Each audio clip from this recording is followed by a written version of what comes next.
tiens à saisir cette occasion pour féliciter la signature de ces documents-là. Et c'est aussi un moment important pour encourager les parties prenantes de travailler encore d'arrache-pied pour aboutir à une coopération plus fructueuse.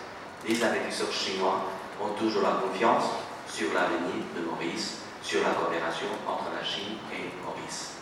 Avec la coopération conjointe, on arrive à surmonter les difficultés. Les très bonnes dispositions de la Chine qui ont dominé les discussions très difficiles qu'on a eues. Jing Fei avait déjà les 500 arpents de Richter pour une période de 99 ans. Donc il a fallu, durant les négociations, la pleine participation du gouvernement chinois et de l'ambassadeur ici. Je dois dire au nom du gouvernement, je dois remercier officiellement aujourd'hui et le gouvernement chinois, la Chine, et également l'ambassadeur de Chine à Maurice, qui ont été des instruments déterminants. Parce que la Chine a compris que nous avions des problèmes sociaux liés à ce problème, à ce projet, que nous avions eu des problèmes politiques liés à ce projet.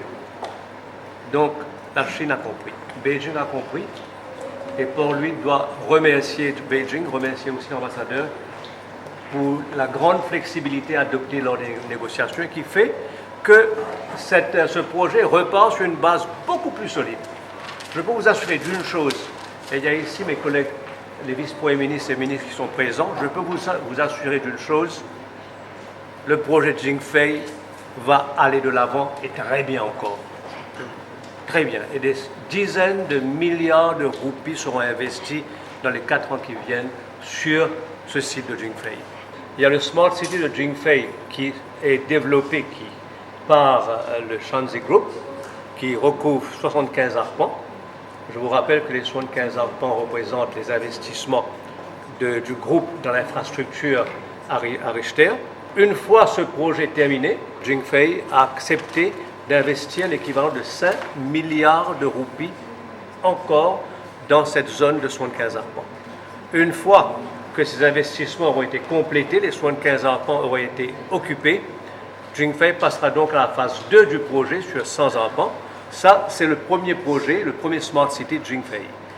Et il y a évidemment l'autre Smart City qui sera développé en collaboration Jing Fei et Maurice, et où nous aurions 80% l'île Maurice et 20% donc Jing Fei.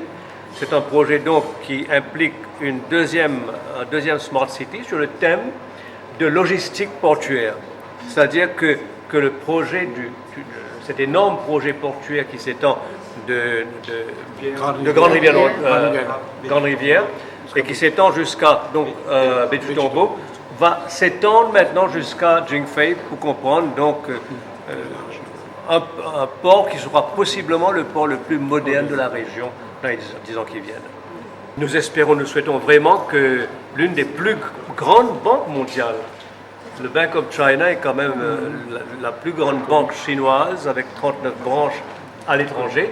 Et la décision du Bank of China de venir à Maurice est une décision politique, c'est-à-dire que le gouvernement à Beijing a bien voulu encourager aussi que cette grande banque internationale vienne donc et établisse une branche à l'île Maurice. C'est une très bonne nouvelle pour l'avenir, pour les investissements et le développement donc des relations Chine et Maurice. Le rapport Moody's sera rendu public demain matin.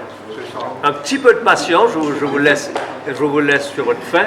Attendons donc demain matin pour le lancement officiel du rapport de Moody's. Vous êtes optimiste sur la notation de Maurice? On a passé par un cas très difficile. Le chaos peut parfois faire peur. L'impression de chaos liée au grand nettoyage de ce gouvernement aurait pu créer une impression que tout va mal dans le pays. Or non. Le rapport Moody's vient confirmer qu'on est sur la bonne voie et qu'on est en train de prendre les bonnes décisions. C'est-à-dire d'une part un grand nettoyage et deuxièmement, programme de développement économique majeur.